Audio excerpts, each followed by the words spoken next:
Yan, so good morning po, no? So, ako po pala si Kyle Matthew Season. So, part po ako ng Fairview Christian Fellowship and isa po akong student sa IGSL sa isang certification program nila.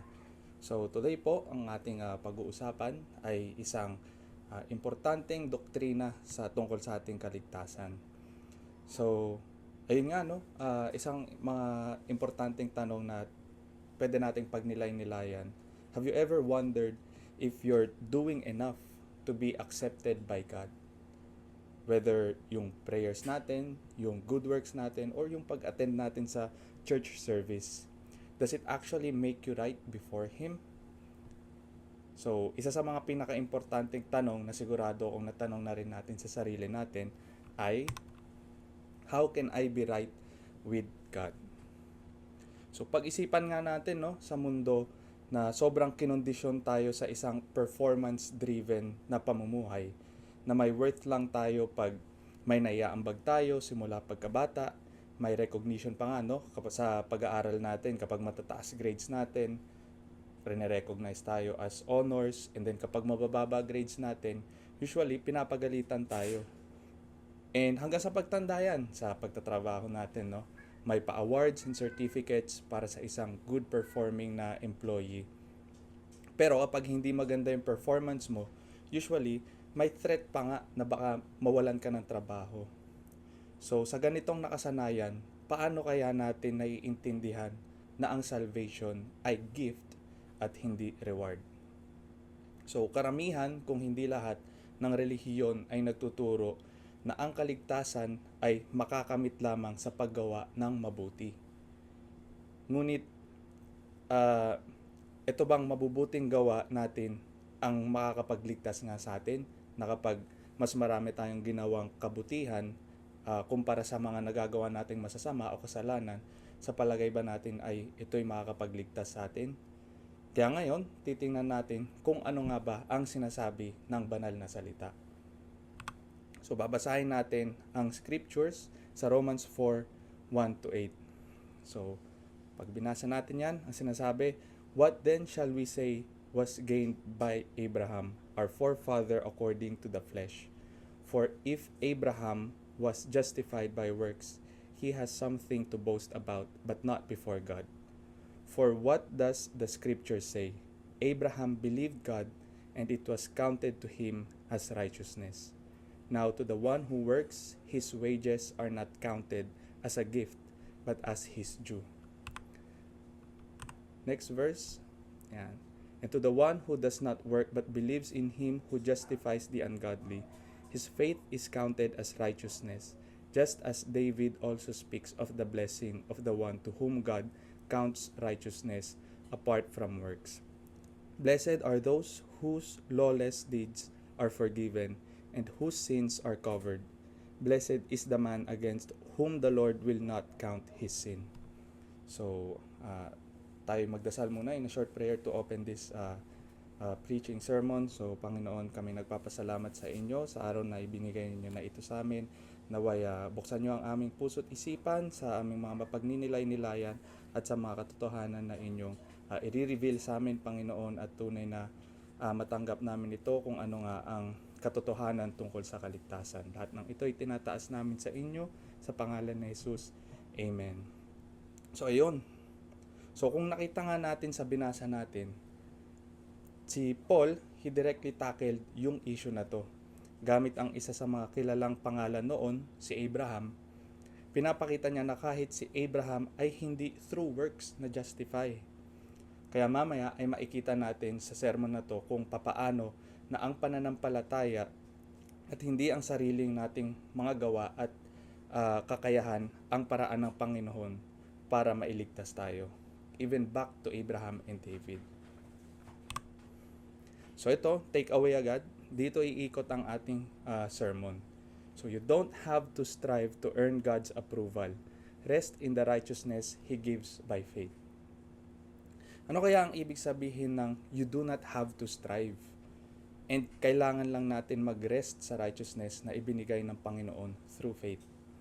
Mamaya ay mas malinaw at mas maiintindihan natin ano nga ba ang ibig sabihin nito. Yan. So, una, you need to settle the question. So, we're just going back dun sa question natin kanina. How can I be right with God? So, sabi sa Romans 4, 1 to 5, no? So, yung first point dyan is, you can't earn God's approval by your own effort. So, ano ba ang sabi dun sa verse 2, di ba? For if Abraham was justified by works, he has something to boast about but not before God. So, even si Abraham, wala siyang maipagmamalaki before God. If he couldn't, neither can we. Our effort is not the way in. Meron bang makakapagsabi nga dito na mas faithful pa o mas mabait sila kay Abraham? Di ba? Parang wala naman. Ito yung purpose bakit ginamit ni Paul si Abraham na example. Kasi kumbaga, isa siyang monumental na figure na talagang tinitingala na siguro sa panahon natin ngayon, ginagawa siyang santo o propeta, yung iba parang Diyos-Diyosan, ganyan.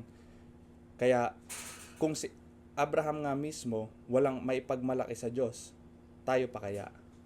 Parang ganyan yung punto ni Paul. Kaya tatanungin natin yung sarili natin, are we living as if God's approval depends sa performance natin? Kasi kung yun yung case, tulad nga sa nakita natin, yung performance o yung mga gawa natin and yung mga efforts ay hindi maipagmamalaki sa Diyos. Kung yung mga gawa nga ni Abraham, di ba, hindi maipagmalaki, yung mga gawa pa kaya natin. Kaya, paano nga ba? How can I be right with God if it is not based sa efforts natin or sa performance natin? So, dito natin yan makikita. Yan.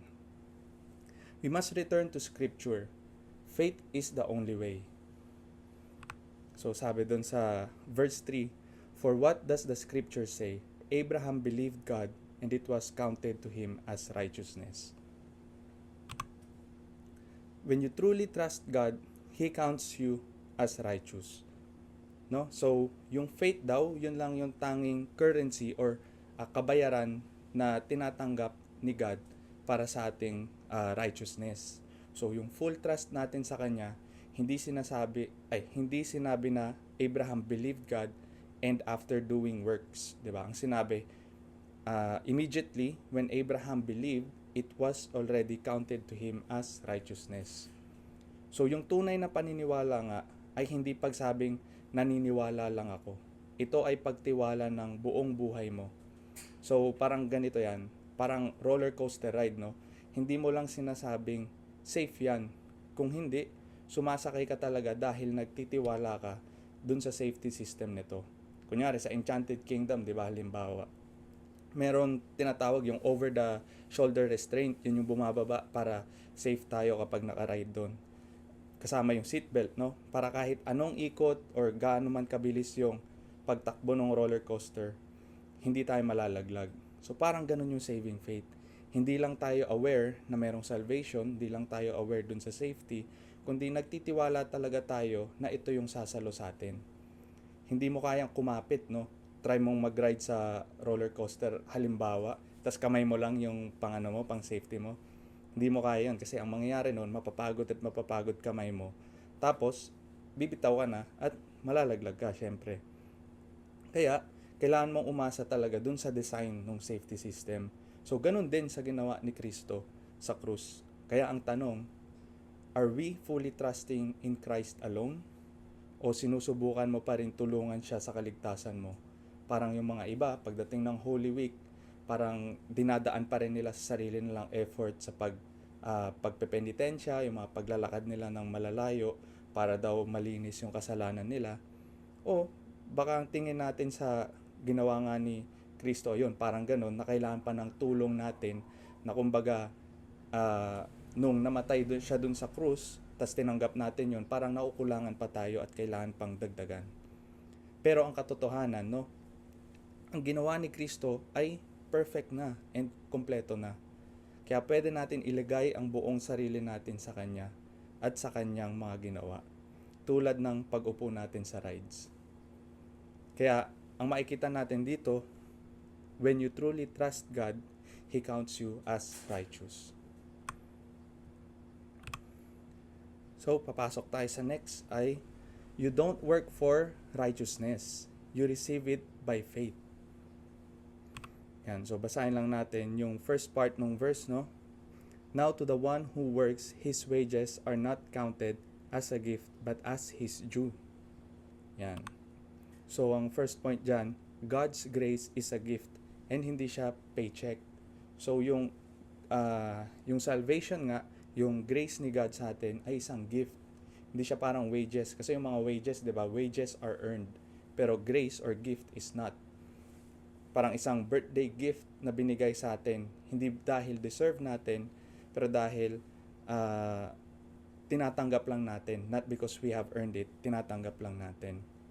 So, dapat tayo mamuhay na parang taong nabigyan ng isang magandang regalo.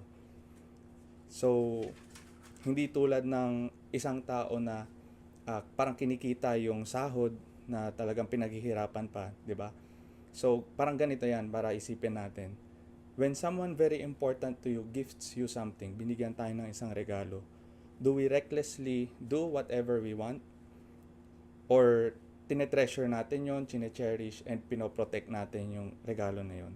So, the same way, kung yung most important being na mismo yung nagbigay sa atin, which is si God, ng isang gift, which is yung salvation, then we should treat that gift as something very important. Hindi yung basa-basa kung ano-ano lang yung ginagawa natin. So, para mas ma-picture natin, no, isipin nyo, kunyari, binigyan kayo ng isang regalo ng pinakamamahal nyo sa buhay, whether asawa, anak, or siguro magulang, yan. So, yung regalo na to, very expensive, tas very maputi. Kunyari, maputing polo shirt para sa mga lalaki. Kunyari, Lacoste na polo shirt. Or siguro sa mga babae, isang puting dress na Prada o Chanel o kung ano man yung mahal na brand. Paano kaya natin pinapahalagan yun o paano natin tinatrato? 'Di ba? Iniiwasan natin lahat ng mga bagay na pwedeng makarumi rito. Kapag madumihan man, talagang ginagawa natin lahat para malinis yon. Tapos hindi lang basta malinis. Parang gagamit pa tayo na siguro mga expensive products para masiguro na yung paglinis doon ay hindi masisira or makakasira dun sa tela. So the same way, yung salvation natin ay parang expensive gift na napakaputing damit, no? So kung paano natin pangalagaan yung mamahaling damit, mas dapat din nating pahalagahan yung natanggap nating salvation and not take it for granted. So ano ba yung dapat nating gawin, no? So we should strive on doing is yung cooperation natin with the Holy Spirit as He conforms us into Christ-likeness. Umiiwas na tayo sa maaaring makadumi sa atin, which is yung mga makamundong bagay, and instead, doon na tayo sa living by the Spirit. The reason na gumagawa tayo ng magagandang gawain is not because we want to be saved, but because we are already saved. So, ito rin yung reason kung yung isang reason din is yung pag-respond natin out of gratitude dahil nga sa binigay na magandang regalo ng Panginoon sa atin, and it's our way of giving back to God. So we are now wanting what God wants dahil nga we are now being conformed into Christ-likeness. Then the next truth we see in this verse is ito. Yan. So God justifies those who trust Him, not those who try harder. So sabi dun sa verse 5, di ba? And to the one who does not work but believes in Him who justifies the ungodly, his faith is counted as righteousness. Yan. So, di ba? God declares the ungodly righteous. Hindi yung mga impressive o religious o yung mga kilala nating mga sobrang mababait, ganyan. So, yung righteousness, hindi siya nakukuha gamit yung human effort. It's received by trusting Him. So, God is not moved by effort, but by faith. Diba nga, sabi sa Hebrews 11:6, no? And without faith, it is impossible to please Him. So, going back sa nabanggit natin kanina, faith is not the only currency. Faith is the only currency that God accepts for righteousness, not our works. So, parang yung isang courtroom, tapos nandun yung isang kriminal, no? So he stands before the judge, and sa defense niya, pinepresent niya yung resume niya. Parang sinasabi niya, Judge, madami naman ako nagawang mabuti. Nagdo-donate ako ng million-million sa mga charity, nagtayo ako ng mga school, nagpakain ng mga mahihirap. But ang ginagawa ng judge, he doesn't weigh good deeds against sa guilt. Justice doesn't work that way. No amount of charity can erase the crime. But then, something unexpected happens. So parang ito na yung ginawa ni Kristo sa atin. Someone steps in and takes the penalty in full. Only then can the judge rightly declare the man justified. So yun yung ginawa ni God para sa atin. He doesn't justify those who work harder or do more. He justifies those who trust in the one who paid their penalty. Kaya we should stop measuring ourselves or our standing with God based kung gaano nakarami yung nagawa natin o kung ano yung mga nagawa natin. Dahil if you feel like a spiritual failure, you're exactly who grace is for. So we need to come to Him not with our own resume, but sa pangangailangan natin na dapat we need to lay down our striving and trust the Savior who already did the work for us. So babalik tayo dun sa takeaway natin. You don't have to strive to earn God's approval, no? Rest in the righteousness He gives by faith. Yan. So, we are truly blessed when we are fully forgiven. So, sabi dito, ayan, just as David also speaks of the blessing of the one to whom God counts righteousness apart from works, blessed are those whose lawless deeds are forgiven and whose sins are covered. Blessed is the man against whom the Lord will not count his sin. Yan. So you don't have to carry guilt. Jesus already carried it for you. So, ang forgiveness, it means that our past is not just covered, it's cleared. Parang criminal record na wiped clean, you are not just out of jail, but you are declared innocent, na para bang wala ka nang ginawang krimen. And ito yung ginawa ni Jesus para sa atin when He carried the cross for us and died the death for us. So we should stop carrying what Christ already carried to the cross. Just going back ulit sa mga points natin kanina, stop striving to justify ourselves before God because Jesus already did the completed work. And then, ayan, God will never hold your past against you again. So God does not keep a record of sins already forgiven. So tulad ng whiteboard na na-wipe clean, parang ginamitan ng alcohol, no trace remains. Unlike us, na may tendency tayo no, na binabalik pa natin yung mga issue natin na nakaraan, na nakakarinig tayo ng, akala ko ba, napatawad mo na ako dyan? Akala ko ba, lampas na tayo dyan? Bakit binabalik mo pa? Mga ganyan, no? But God, in His perfect forgiveness, we will never hear anything like this from Him. We are completely clean, even our past. So we need to walk in freedom of full forgiveness. Stop rehearsing, meaning stop on replaying and still dwelling on what God had already released us from, kung saan na niya tayo napatawad. Because when God forgives, He no longer sees us who did the act. So another takeaway yan. You are blessed not because you're flawless, but because you're fully forgiven. And another takeaway, ayan, babalik lang tayo, you don't have to strive to earn God's approval. Rest in the righteousness He gives by faith. So yon, so lahat ng mga napag-usapan natin dito points to this truth that you can't make yourself right with God by effort or performance, no? 'Di ba sabi, you don't have to strive to earn God's approval. Si Abraham and si David, two pillars of faith, were made right with God not by works but by faith. This is the same path offered to us. Faith in God's promise and forgiveness. So parang isang tao na nalulunod na kahit anong try niyang mag-swimming, hindi niya naliligtas yung sarili niya. Pero kapag binigyan siya ng salbabida ng isang rescuer, ang choice lang niya is either magpakahirap pa siya and malunod lang, or magtiwala siya dun sa kaisa-isang rescue na ibinigay sa kanya. So salvation is not about swimming harder, it's about trusting on the only one who can save. So ayun nga, we should stop striving, stop trying to earn God's approval, which God already offers freely.